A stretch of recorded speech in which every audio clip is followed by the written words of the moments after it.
जी मेरा फोटो है सुरेश का, पहले जन्म का। फादर का मर्डर हुआ था, शॉट किया गया था, यहाँ पर गोली लगी थी। तुमसे बड़े कैसे हो गए? तुम तो छोटे हो। मैं तो काम जिंदे पहले बड़ा हो, कैसे? पहले बड़ा हो। पहले बड़े थे तो क्या हुआ? छोटे कैसे हो गए? मैं हाँ। जन्म लाया हूँ कहाँ लिया जन्म? बाद में। छोटे थे तब रेगुलर फ्रीक्वेंट आते थे, जब आई थिंक 5, 6, 7, 8 साल की उम्र तक काफ़ी फ्रीक्वेंट था। आप लोगों को आपके निकनेम से उन्होंने पुकारा था? हाँ हाँ, सोनू टोनी बोला। वो लिखी है। हाँ, ये सोनू है, टोनी। मम्मा आई, पापा जी आए, माता जी आई, सब आए। आपकी मदर को किस तरह से उन्होंने पुकारा? नाम से ही पुकारा था। किस तरह से आप लोग मिलते हैं, क्या बातचीत होती है? बहुत ही कम टाइम लगाते हैं, थोड़ा एक हेजिटेशन भी रहता है।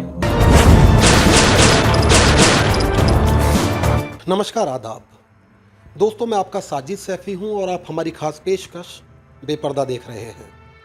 दोस्तों, कहा जाता है कि जाने वाला कभी लौटकर नहीं आता।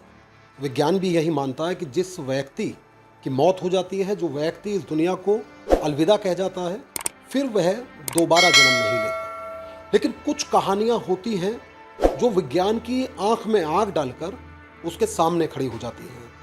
ऐसी ही एक कहानी से मैं आपको रूबरू कराने जा रहा हूं। मैं फ़िलहाल आगरा में हूं और मेरे साथ सचिन सिंह साहब हैं।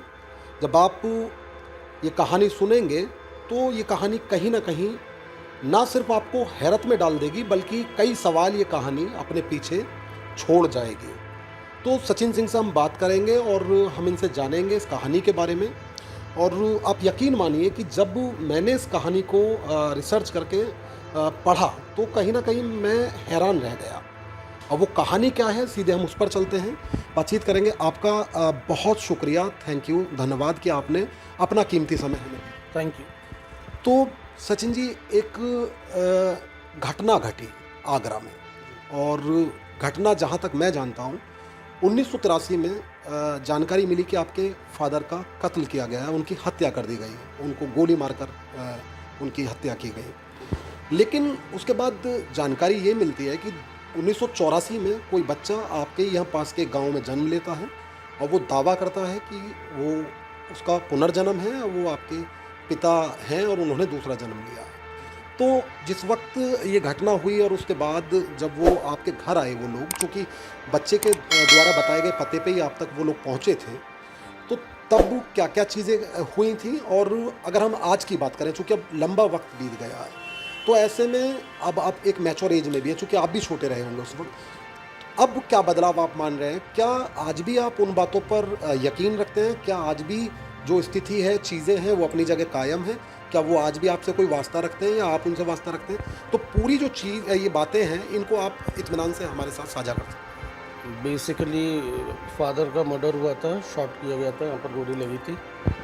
फिर नेक्स्ट ईयर रीबर्थ वाली स्टोरी थी। उस टाइम हम लोग हॉस्टल में पढ़ते थे, मैं और मेरा छोटा भाई, हम दोनों हॉस्टल चले गए थे देहरादून। तो जब ये सिचुएशन आई, वो बच्चा आगरा आया अपने पेरेंट्स के साथ, और हमारा सदन में शोरूम हुआ करता था इलेक्ट्रॉनिक्स का, वो सुरेश रेडियोस के नाम से। तो वो वहाँ पर पहुँचे और उन्होंने बताया, और बच्चा भी आई थिंक 2.5-3 साल का होगा। तो उस टाइम उसने जो बातें बताई एग्जैक्टली, तो वो सच्ची थी एकदम। 2.5-3 साल का बच्चा तो आज भी कुछ नहीं बता आज पाता, भी कुछ नहीं बताता। जबकि ये तो मोबाइल का ज़माना, इंटरनेट का ज़माना। मुझे एग्जैक्टली सब पता था कि शाहगंज में मेरी कोठी है और तब मैंने बनवाई थी, वो ऐसी है, यहाँ पर मेरा रूम है, वहाँ मेरी पिस्टल रखी रहती थी। फादर के पास पिस्टल? जी, लाइसेंस थी। और जब ये बड़ा, तो फिर उन्होंने बताया मेरे 2 बेटे भी हैं। वो मदर से बोला कहाँ हैं, तो उन्होंने हॉस्टल भेज दिए।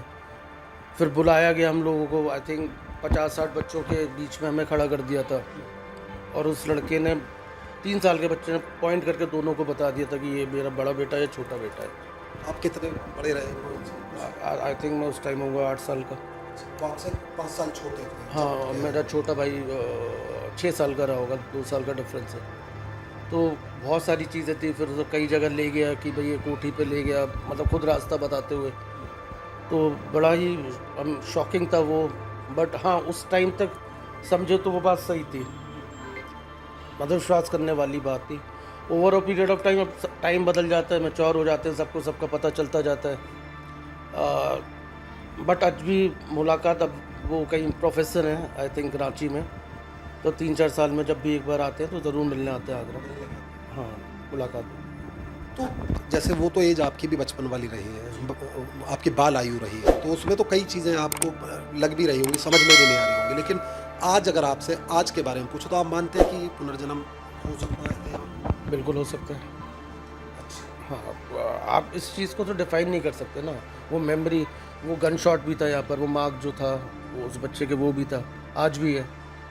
अब वो शॉर्ट मार्क कैसे रह गया, या कोई बच्चा पैदा हुआ तो शॉर्ट मार्क था और इतना कॉन्फिडेंटली 3 साल का बच्चा हर एक चीज़ हर एक बात बता रहा है, तो हो भी सकता है। आप डिनाई भी नहीं कर सकते एग्जैक्टली टोटली कि आप जैसे डिनाई कर दो। कुछ और भी ऐसी बातें मैंने पढ़ी हैं कि उन्होंने बताया कि वहाँ मैंने पैसे रखे थे, वो मिले नहीं मिले, इस तरह की चीज़ें। हाँ, कुछ ऐसा बोला था, बट उस टाइम किसी को समझ ही नहीं आया थे या नहीं भी थे। भाई मदर हाउस वाइफ ही थी उस टाइम, तो उन्हें अपना बिजनेस के बारे में किसी बारे में पता होता नहीं था। हम छोटे ही, हम 4 लोग ही थे पूरे घर में, 4 लोग ही रहते थे, 1-2 सर्वेंट थे। आपका नाम तो सचिन सिंह है, लेकिन कुछ सोनू आपका कोई निकनेम? हाँ, सोनू। अच्छा, और छोटे भाई का? टोनी। तो आप लोगों को आपके निकनेम से उन्होंने पुकारा था? हाँ हाँ हाँ, सोनू टोनी बोला था। वो लेके गया था? हाँ, ये सोनू है, टोनी है। जब अभी आपकी मुलाकात होती है उससे साल में 2 साल में जब भी कभी होती है, किस तरह से आप लोग मिलते हैं, क्या बातचीत होती है? बहुत ही कम टाइम लगाते हैं, थोड़ा एक हेजिटेशन भी रहता है और नॉर्मल बातचीत भी होती है। आज के बारे में, आज भी उनकी ये आई थिंक 42-43 तो होगी।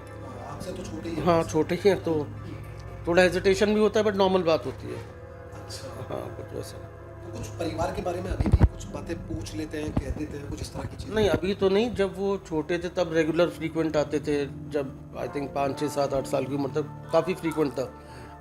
घर से साल में 3, 4, 5 बार आ जाना होता था।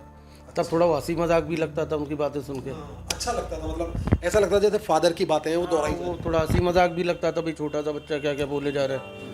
But over a period of time जब मेमोरी भी फेड होती है, आज की डेट में हम बड़े, हम भी 10 साल पहले क्या हुआ था भूल जाते हैं, कोई भी इंसिडेंट, तो वैसे फेड होती रहती है, साथ के साथ की भी बातें भूल जाते हैं। तो अब जो अभी उनका क्या नाम है? टीटू नाम है। टीटू नाम है। और आपके फादर सुरेश? हाँ, जी, सुरेश वर्मा लिखते थे, सिंह सुरेश सिंह वर्मा लिखते लिखते थे। तो आप शादीशुदा होंगे? हैं। बिल्कुल। कितने बच्चे हैं? 2। बच्चे भी जानते हैं इस, नहीं, बच्चे नहीं जानते। आप इस तरह की चर्चा फैमिली में नहीं करते हैं? तो उनकी भी शादी हो गई? नहीं, छोटे बच्चे। नहीं, टीटू जी की भी शादी हो गई, उनके भी बच्चे? अब मेरे को एग्जैक्टली नहीं पता क्योंकि टच में नहीं रहते, बट हो गई होगी 42 की एज में तो। अच्छा। तो कुछ खबरें ऐसी भी रहीं जिनमें चाहे उनको आप अफवाह माने, भ्रामक माने, कि आपकी फैमिली ने उस वक्त ये चाहा था कि अडॉप्ट कर लें उन्हें किसी तरह से, कुछ ऑफर भी, प्रपोजल भी नहीं, ऐसा कुछ नहीं नहीं था। था भाई। जहाँ पर उनका रीबर्थ हुआ है, उनके माँ बाप भी क्यों छोड़ेंगे, कॉमन सेंस की बात है। और हम भी क्यों करेंगे, क्योंकि मेरी मदर के पास पहले ही 2 बच्चे थे पालने के लिए, हम भी छोटे ही थे। ऐसा कुछ भी नहीं था, ये तो स्टोरीज बनती हैं। और हाँ, तो आपकी जो एजुकेशन है वो देहरादून में ही क्या किया? देहरादून से हम लोग हॉस्टल में थे, कर्नल ब्राउन में। 10 तक हम दोनों भाई वहाँ थे। फिर 11th 12th हम दिल्ली आ गए थे, DPSR के पुरम, वहाँ से स्कूलिंग करी। 12th कॉलेज भी दिल्ली से करा, वेंकटेश्वरा।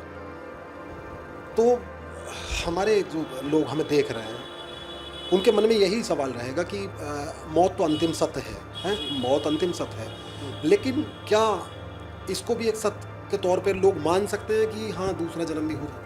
आप आज के मैं पर्सनली फील करता हूँ हो सकता है। सचिन सिंह के तौर पे बताइए, बेटे के तौर पे। हाँ, नहीं, पर्सनली मैं फील करता हूँ हो सकता है, क्योंकि उस टाइम एक और ऐसा इंसिडेंट हुआ था लंदन में।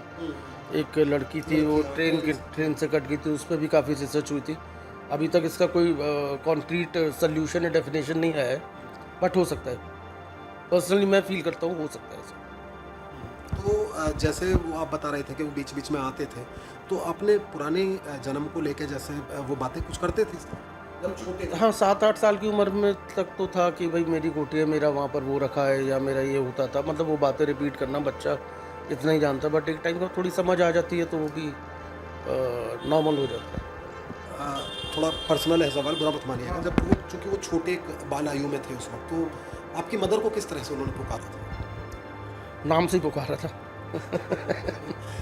कितनी मम्मी की कितनी एज रही होगी? मम्मी की एज रही होगी 33, 34। तब वो नाम लेकर उनका पुकारा। उनकी एज कितनी रही होगी जब नाम लेकर? 3 साल से शुरू हो गए, 7-8 साल तक तो नाम से पुकारते थे। मदर आपकी मानती है कि हाँ ये इस तरह की, क्योंकि बातचीत हुई होगी। हाँ, उस टाइम मैंने कहा ना, जब छोटा बच्चा था तब तक तो मदर को भी विश्वास था कि रीबर्थ है, मतलब एक बड़ी अजीब सी चीज़ थी, किसी ने ऐसा सोचा ही नहीं था ऐसा भी होता है।